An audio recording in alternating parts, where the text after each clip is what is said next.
Hello, everybody, as Jody's off screen there. I'm Eleanor Hayward. Welcome so much to Reconciling Humanity. Really grateful to be streamed on Hopeful TV or Hopeful Radio and Skyward TV. Here we are to discuss mental health and spirituality, specifically with the purpose of this show with Reconciling Humanity is to discuss truth and reconciliation in Canada and decolonization in a process that is rather institutional and policy driven, but yet we also need to learn how to decolonize our minds and our hearts. So if you're interested in wellness, about the world and about people, then you are in the right place. So stay tuned. Welcome to my guest, Jody, or my co-host, Jody Harbour, and our guest today, Angela DeMontigny. I will start with a land acknowledgement and we will jump right in with the beautiful ladies to my side here. Mm-hmm. So really grateful today.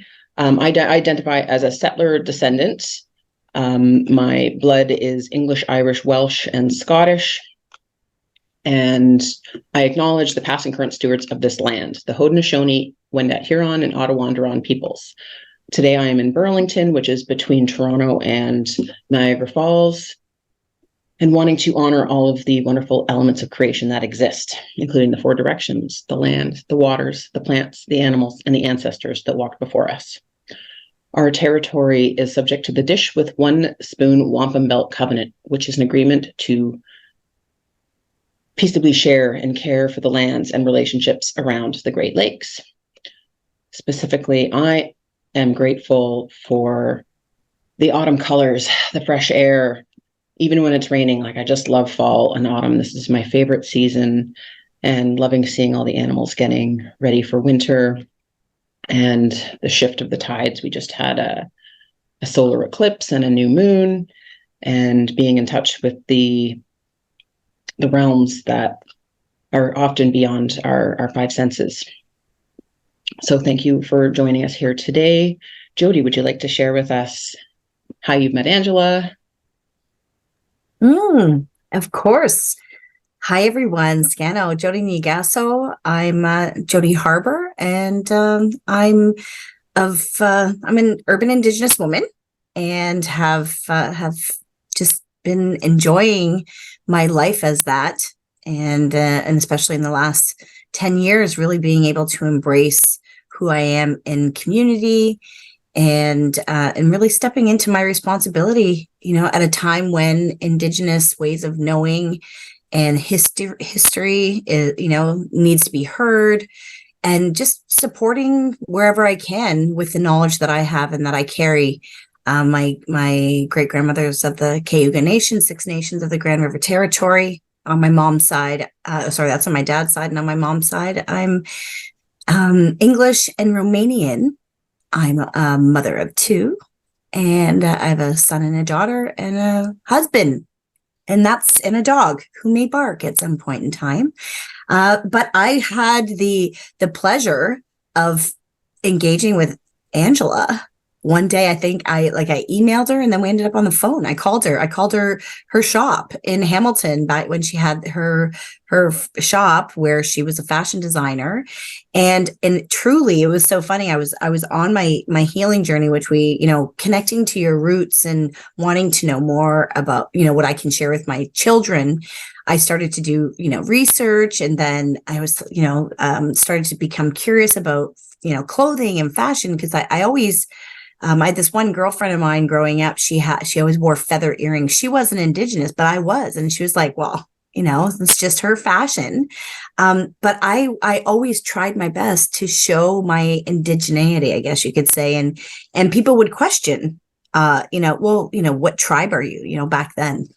And so I had that interest of really being able to show who I was on the outside without, because I don't look Indigenous enough to some people, right? When I say I'm Indigenous, it's always about, well, what percent are you? Yeah, that's a good one. I like when they, what percentage of Indigenous are you? And so, that's a reality for someone like me. And so when I called Angela, and she was just like so cool. She's like, "Hey, yeah, come to my shop." And I never did, I didn't make it to the shop, but I started to follow her, and then I was so intrigued because of how whole she was as a woman, and things that she did, and I related with someone like her, not because I thought she was cool and had great hair and, was gorgeous and, strong woman. That always helps when you feel like you have something in common with someone. But I just really was proud, and along my way and my journey, I've met really proud women.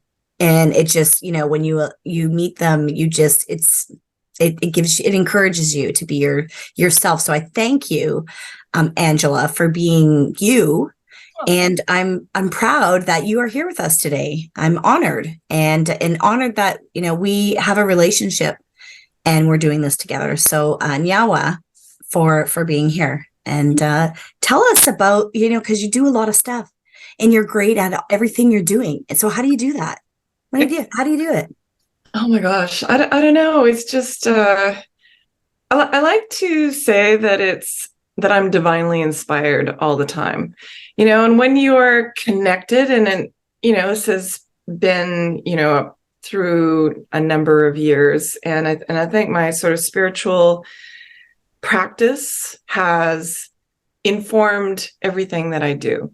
So, and everything is with purpose. So it's my way of helping others in a sense by in the fashion design was really about creating beauty, but because I incorporated my cultural heritage as well as sort of contemporary designs, so that they gave people a sense that we're wearing a sense of their own identity, or people could feel the spirit in the clothes when I created them for them.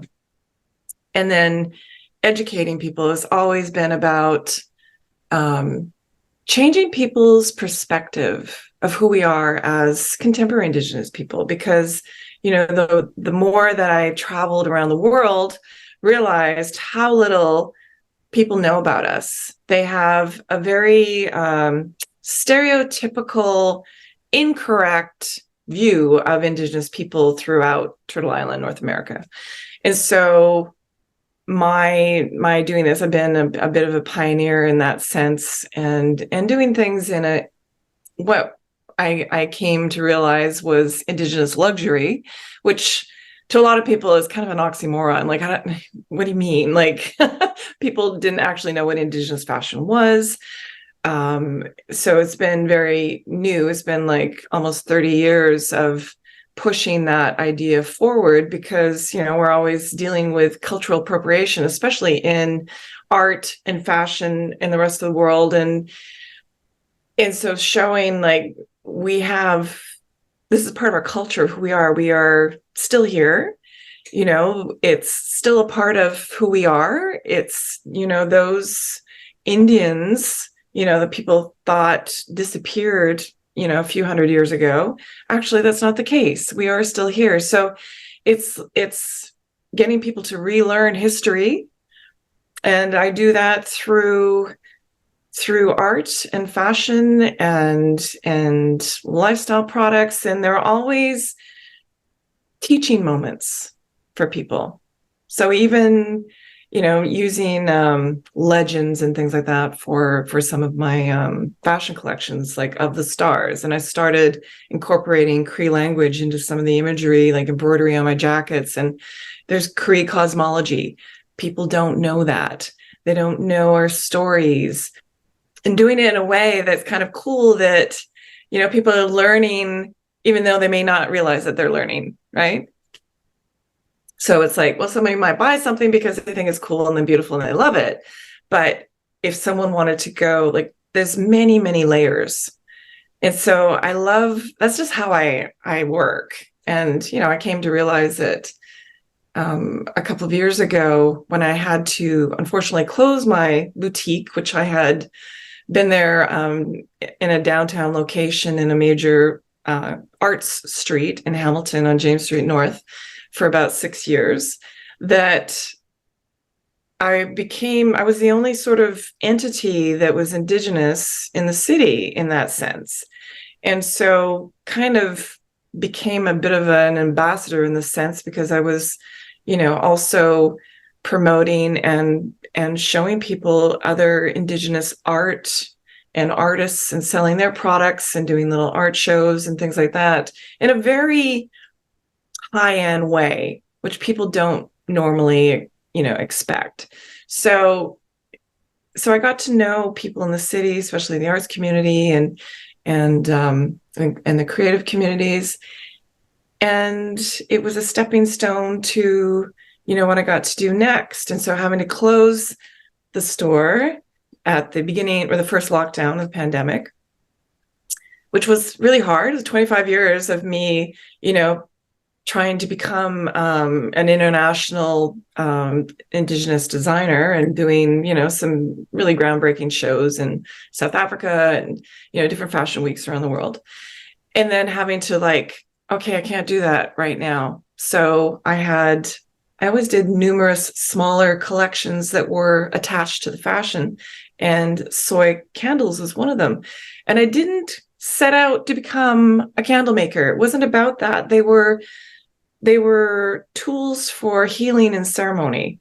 And so one of them, called Ceremony, that I actually created for myself, because I was so busy, traveling and running business, and I've been a single mom for 20 years, and I have 2 kids, and it was kind of crazy, the amount of work that I was doing on my own, and then I couldn't attend some of our larger ceremonies at our lodge near Six Nations.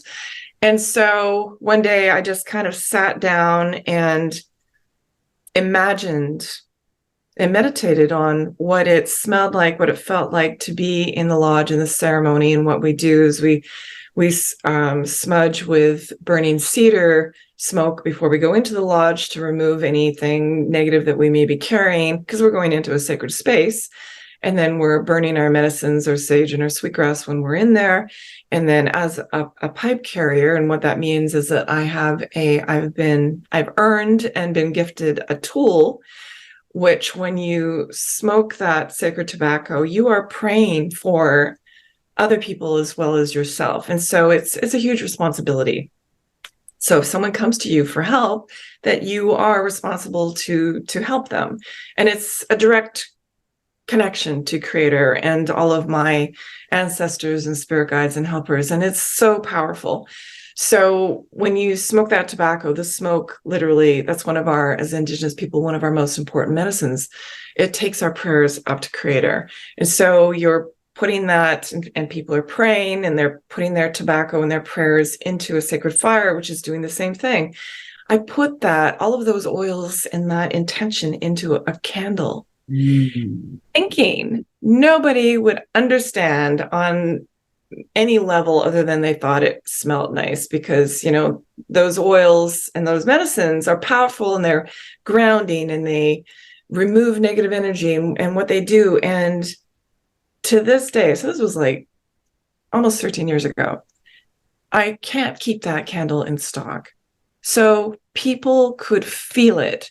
And so when you start to understand how energy works, how prayer works, how intention works, how I'm able to channel that, through my own ancestors into something like that, and how it helps people, it's just been learning that and expanding on it.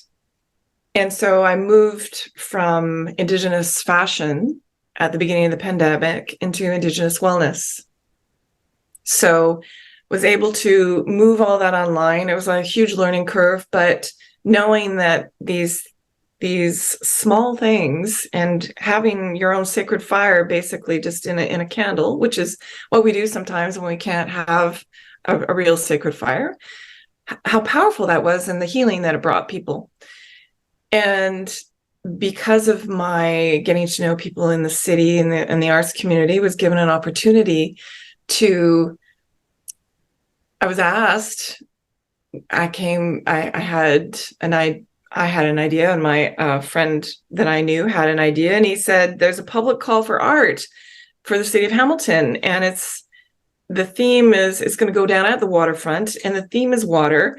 And we never see Indigenous artists apply for these things. And I know why, because, oh my God, what a hugely difficult procedure that is. And you need a whole team behind you. And because Jeremy Freiberger, who runs Cobalt Connects, that's what he does, is he manages public art projects.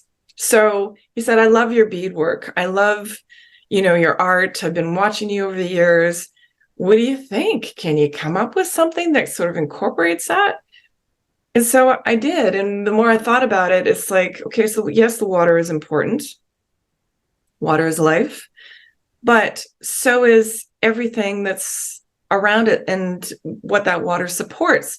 And so how I do my own personal ceremonies and my prayers, I've always been taught to acknowledge and give thanks, because that's what I do every morning. I give thanks to everything, all beings, because as human beings, we are just one small part of a bigger picture, right? So the four-leggeds, the winged ones, the creatures that crawl and swim, the water, Mother Earth, Grandmother Moon, Grandfather Sun, all of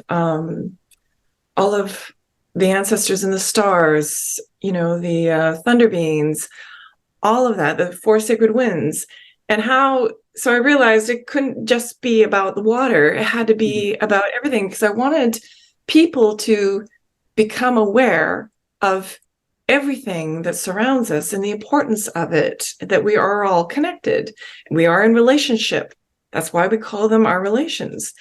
And so my drawings, in order to incorporate all of that, I didn't just do, design one sculpture. It became 5.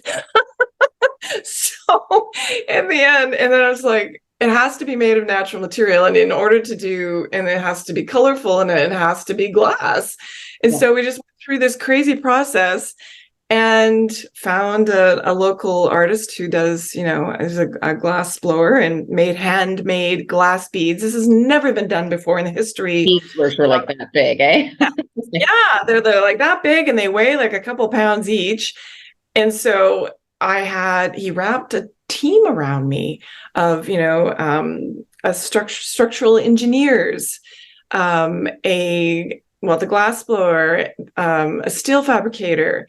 And because of what it represented and the beauty of it, and everybody could imagine what it would look like having the sun, shine through the beads, through the glass, that we won. And I'm like, oh my gosh. And so it's been a 4-year process. There have been nothing but delays, and then COVID and costs went crazy. And because nobody had done this before, it was very challenging. It was a learning curve for absolutely everybody. But the fact that the delays, even with the city and the foundation of the park that they built, I didn't realize, there were foundations that they had to build in order to support these structures, which are 40 feet tall each and 11 feet wide, and they weigh like tons, right? So you have to be able. So, anyways, they're beautiful. What ended up happening is, and this is where it hit home about divine timing, is that at the beginning of this process, there was one, I think maybe 2, but one for sure, Indigenous woman who was working at the city, who was, working in what they were starting to create as an urban Indigenous strategy, the city of Hamilton. In the last few months, all of a sudden, they hired an Indigenous curator. They hired a couple of there's a whole team of Indigenous people working in the city now that were never there before, that were my support. All of a sudden, we were able to, because of the delays, because I built in an education component that I wanted to have, to be able to, share the teachings of this and invite schools and have that included in, high school curriculums, grade school as well. Jeremy was able to get a grant. And so we were able to, in the spring, We paid for the busing and for the food, and we had an entire week of workshops where we brought 150 high school students from 11 Hamilton area schools and 2 from Bradford, where they came and they went to the Art Gallery of Hamilton, which at the time still had the Radical Stitch, this amazing Indigenous beadwork exhibit, which was completely tied into my art project, which, I took them down to the site down by the water, and this is where it's going to be. And then they went to, we did workshops with them, and I invited some of my friends who are Indigenous artists from different kinds of mediums. They learned about the public art process. And then each one of them, we were able to get one small section of one of the panels where they could actually put in a bead themselves. So these are grade 10 to 12 students, right? Mm-hmm. Oh my God. And you're like, it's hard to inspire any teenager. I mean, let's be honest. And they were so, oh my God, they were so excited. Like, the teachers would send me emails like afterwards, and this is like, they are still, like, a month later, they're still talking about it. Mm-hmm. So the fact that we were able to do that, and then even more delays, it was like down to the wire, but because of that, and we wanted to enable, just the general public, anybody who wants to come in and be a part of it, because it's community building. And so people came down in the summer, and they, sometimes came, for like an entire week, and went and put in beads in the installation for us. And they met other people that they didn't know. And then they feel like they have, like, this art is part of them. And that's what I wanted. And apparently that's never been done before either. So it's truly something for the public. And then the park that they built to house the sculptures is now going to be a dedicated space for the urban Indigenous community in the city, where we can have sacred fires and gatherings and things. And so those are things that I couldn't have possibly hoped for. And then on September 30th, when we had our huge ceremony and installation and National Truth and Reconciliation Day, and oh my gosh, there were hundreds of people that showed up, the Indigenous community as well as everybody else. And it was just a sea of orange shirts. And we had elders talking, and Elder Norman Jacobs, who talked about, residential school, and Chief LaForme, and we had, a young man, Nathan, who did the Thanksgiving address. And it was so moving, and people were in tears, like, throughout the day. It was, we had, we made a coloring book for, of the art installation, so kids could color and learn about, what everything meant. And so it was like the most incredible day I think I've ever had in my life. So what has come from that is healing. Mm. So it's been amazing to see that this art has its own spirit. It's a working thing. And so, there was something that, kind of negative happened, as I know, the next day. And so, I want to talk a little bit about that, because it's about colonized thinking, and many people are not aware, because we have grown up in that kind of environment and that way of thinking, and understanding how, something that someone does, thinking that they're doing something good, but realizing it caused harm. So Hamilton Volkswagen, there was they posted something right after our huge celebration, and in connection, and a young man had taken a photograph of one of their new Atlas vehicles in front of one of my sculptures. And what they did was the beginning of the post was about, we're promoting our new vehicle. And then at the bottom said, oh, and we want to, say, Happy National Truth and Reconciliation Day, and this beautiful artwork by Angela DeMontigny, All Our Relations. I didn't see it until like, maybe, I don't know, 11, almost noon, but I was getting these notifications on Instagram from people on my team and like, what is happening? And I looked at it and I was like, are you kidding me? And so then I posted, how I felt about that. And it just blew up. So the wonderful thing about that is that there were so many people who were like non-Indigenous as well, who were calling them out for like, this is wrong. You're using a very sacred day, an art, Indigenous art, as a way of promoting a car. And so that so many people recognize that this isn't okay. And they started phoning, and it was on Twitter. It's like people were phoning the dealership. I'm sure it was like their worst day ever. But what I did was people were asking for them to, offer an apology. And so I did. I got a call from the general manager, Tim Johnson, from Hamilton Niagara, and very well, at first I don't think he quite understood why people were so upset. So after talking to him, realized it's that, I know you think that you were doing something positive, but this is a very colonized way of doing things. Mm-hmm. And this may be how you have operated in the past, but especially you're co-opting this day, and you're not really understanding, the harm that you're doing to the Indigenous community and to myself by doing that. And of course, there was never that intention. They never had that intention. They thought they were doing something good.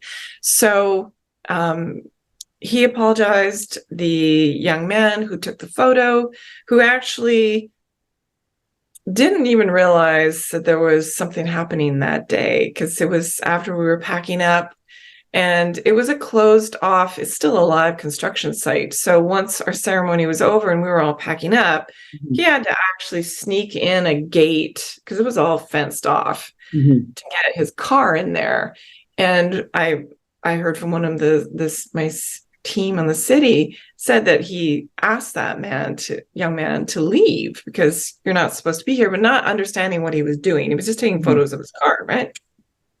Anyways, both men were quite upset, and that they, doing something that has upset so many people.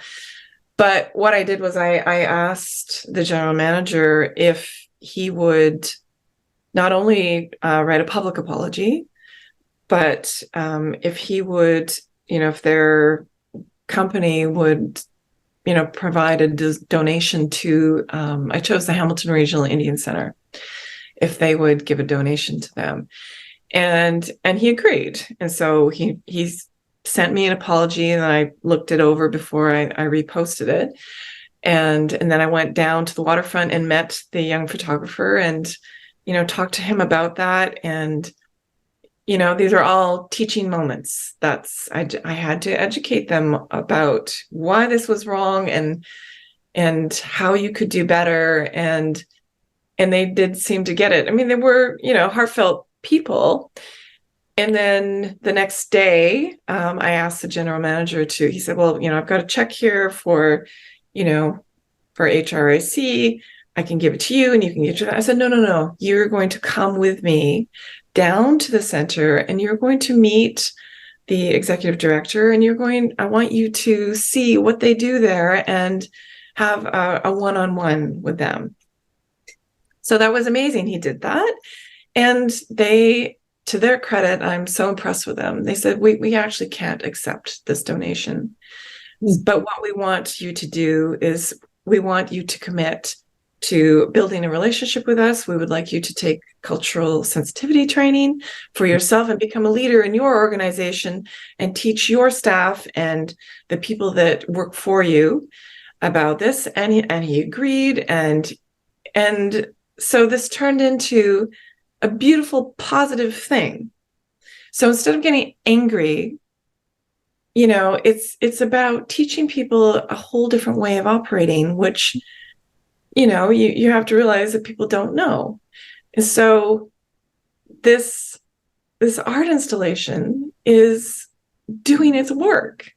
And so when you look at how spirit works and how all of that intention and prayer and all of that, how powerful that is. And so, I'm hoping that I can get that across to people, that that's how it works, and then it will just keep rippling out. So beautiful.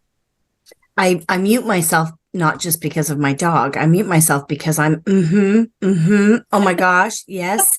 And I would hear that in the podcast. Right? I know, but I would interrupt so often because I get so excited, like full of goosebumps. It resonates. Everything that you shared, as I think Indigenous people moving forward where they are, it's not just us healing, it's a nation healing. Mm-hmm. And so that installation, when I saw that and watched everything you talked about, I watched it through, your social media, and just knowing what they could experience through the children, the youth, the community. I'm doing that in my own community. And I believe and I trust and I pray that one day it's as welcoming as you were welcomed and wrapped around and all of that, because it's not easy. You say it so gracefully, Angela, the way that you are sharing your story, it comes with a lot of grace.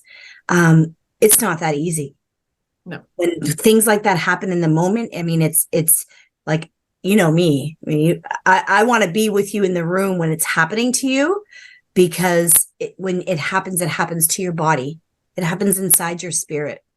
So, Nyawa for being so strong in the community and raising, the vibration of the people and the community, the whole community. So good for you on that project. And your candles, mine is like over there on my altar. And, I love it. I have them everywhere. And, that's another really beautiful project that you work on. And it's, amazing what you're sharing in community. So I know that, there's so much more we could speak to you about, but you've touched on healing. You've touched on, the important thing where we're at as a society. And so I know that there is, something really near and dear that you're working on right now in community. And we were talking a little bit about it backstage before we went live today.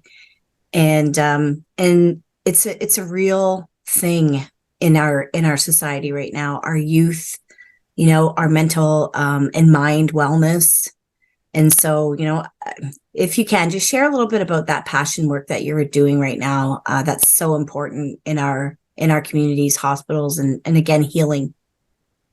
Well, unfortunately, hospitals are institutions that are run as businesses. And I mean, we all know our healthcare is, in a terrible state at the moment for many reasons. But through personal experience, I have come to realize that, or to see the lack of compassion and care and healing, especially in the mental health area, where, due to so many things, and the pandemic for sure was something that, has really affected people in so many ways. What's happening in society and the division and all of that has created so much anxiety for people, and as well as, our own people, with the trauma that families are still dealing with, and not having enough people who understand that trauma and how to help people with it.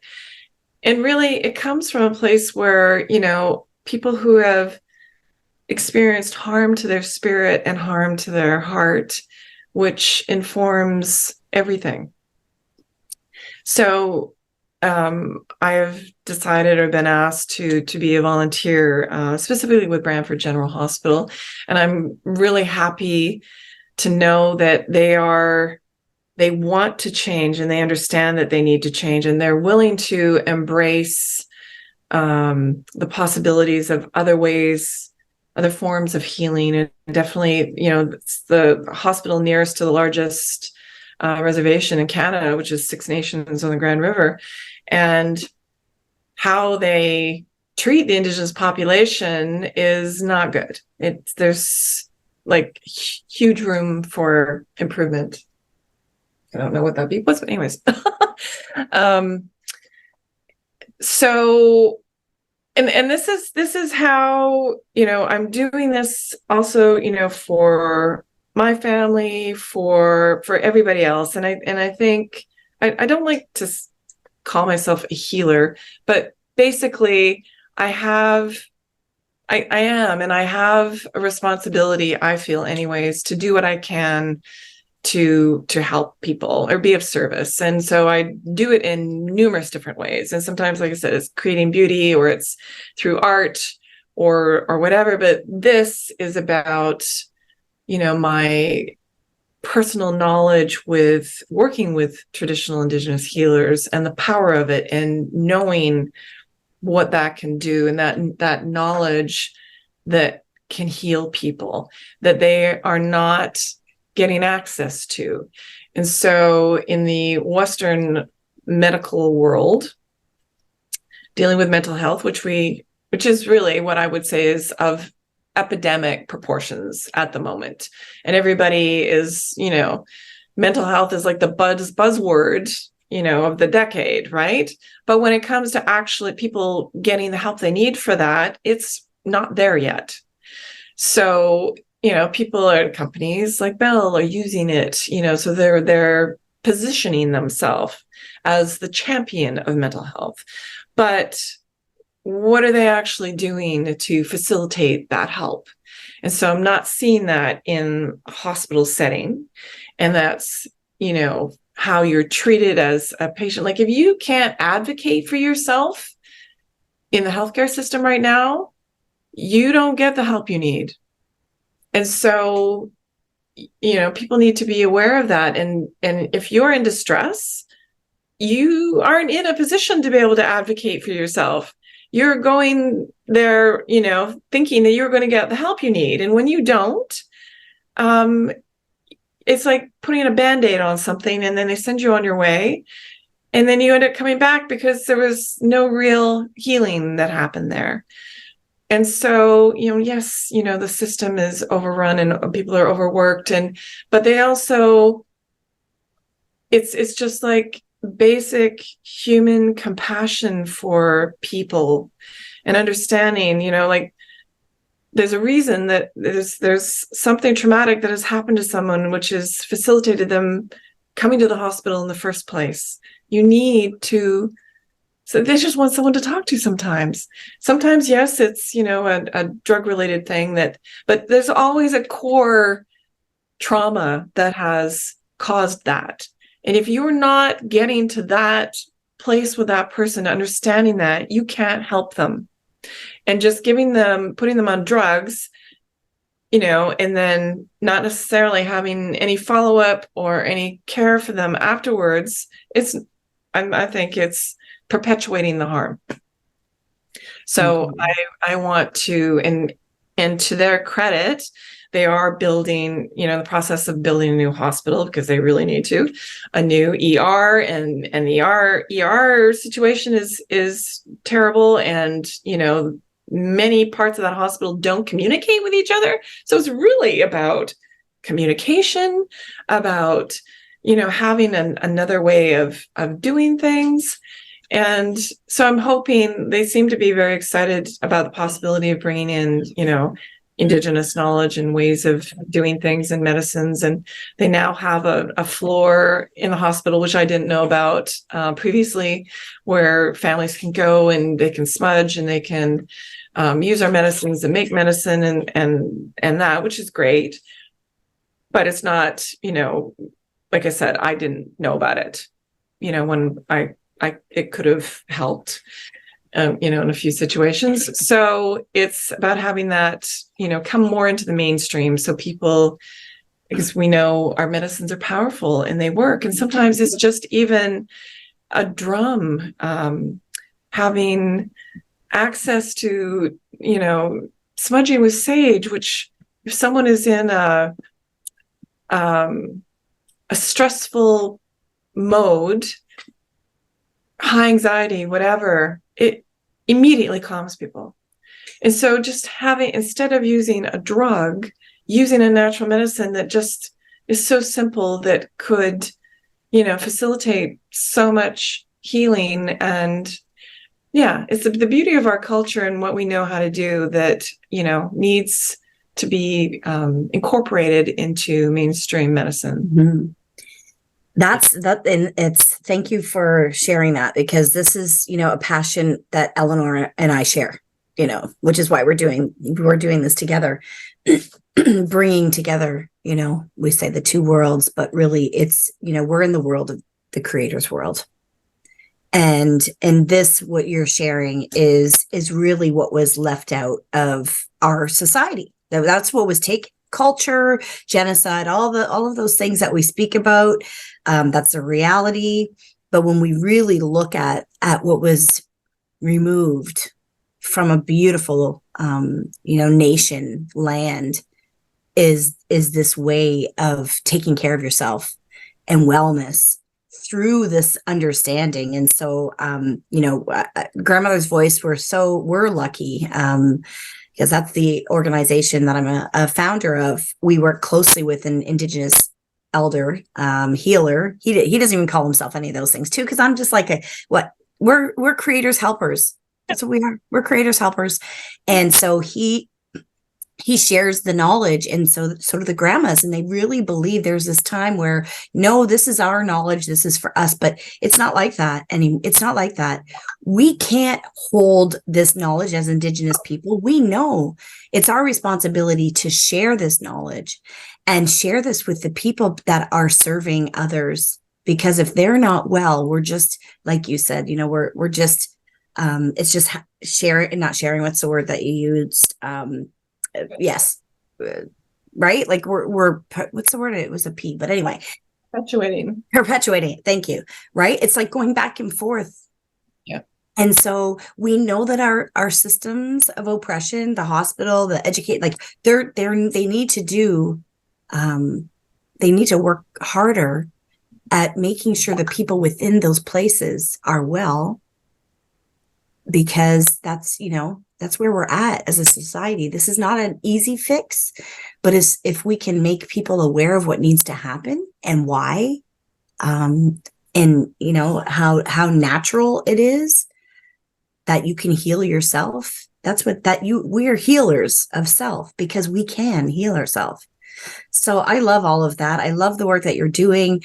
We're in that realm as well, with Dennis Windigo and Ontario Health and the Indigenous Health Network. So it's happening. We're penetrating. It's time to come together and really start to, reconcile humanity. Yeah. Right? Like, it's time to really look at, what does this all mean? What we're here together talking about, the history, the realities, and that, what happened to Indigenous people is actually in our society now. What happened to them is happening to all people, because that's what happened. And so now that everybody is affected by colonization, everyone is affected in this way. We just have to keep doing our work. We just have to keep being who we are and taking on our responsibility. And you do really, really a really good job at it. Keeping balance, making it fun and beautiful and holistic with the W, Eleanor, like, I know I'm just kind of chiming in because I just like to talk and, and just acknowledge. Right. But she was great. It was hard to even try to, interrupt and ask a question or get involved. Like I was just like, extremely engaging, great flow, so for being here, and I don't know, Eleanor, go ahead. Did you want to say something or ask or? Oh, that was so beautiful and so rich. Angela, thank you so much. And Jody for enhancing that. I'm sorry I missed your boutique in downtown Hamilton. I live there too. But I do have your candle. I met you. It's interesting. I was introduced to your work through Elvira Hopper, who's a colleague and friend of mine. And she brought your candles to our retreat last year. And then I was following you on social media, and I went to Grandmother's Voice Full Moon Circle in, I believe it was September. And I was like, sat beside you. I was like, oh, are you Angela? I recognize you from social media. So thank you so much. And purchased some candles from you that night. And I've been using the Matriarch blend, which has been beautiful. My own new moon circle.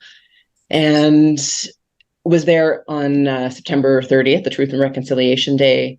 It was so powerful. Like, it was a beautiful sunny day. It's like Creator knew that the sun needed to be there to shine through the beautiful glass beads. I met a couple of teenagers just walking around. I was dog sitting, so I had a dog with me, and these teenagers were like, oh, can I pet your dog? And they're like, oh, well, we put some beads in, and they were so proud. I was just like, oh, thank you so much for your community service. It's beautiful. And like, they were just bubbling to share that. And I think to tie this together, I believe one of the core traumas of colonialism is separation. It's all about me first. And I believe that is the root wound of a lot of the mental health crisis, that people feel like they're on their own, and then they go into the institution. And as you say, if they can't advocate for themselves, then they're left on their own. And that is a shame. It really is. And that's the colonialism perpetuating itself. And yet healing through art, and I mean, usually in the colonial mindset, it's like art's like just this extra floofy thing. We don't really need that. But yet it was shown that art connects us. It can connect us. It helps us feel like we're part of something. And we're in relation with everything. We're in relation with the animals and the creatures that fly and the creatures that swim and the water and the sun and the moon. It's like we're all here together. And I think that's the unlearning. We need to unlearn all of the falsehoods of colonialism and re-indigenize, relearn how to connect. So I'm really grateful for all of your community service here in healing through art, but then also actually getting into those institutions and sharing your medicines with the Brantford General Hospital. I've been in and have massaged some staff there. It's like there's so much potential for us to reconnect and look at things differently. And it's a perspective shift and the unlearning and the relearning. So really grateful for your time and your wisdom and your pleasure. And thank you, Jody, for organizing Grandmother's Voice and bringing this healing to the community, no matter what your background is. Thank you. Blessed be. And really grateful to Skyward TV and Hopeful Radio for sharing a platform with us so that we can bring these connections of healing, because it really is a spiritual path to mental wellness. And that's just a brilliant mission. And thank you so much. Thank you, Jody. Thank you, Angela. Hi. Thanks so much for having me. Blessed be. Have a wonderful day. Thank you, everybody, for listening.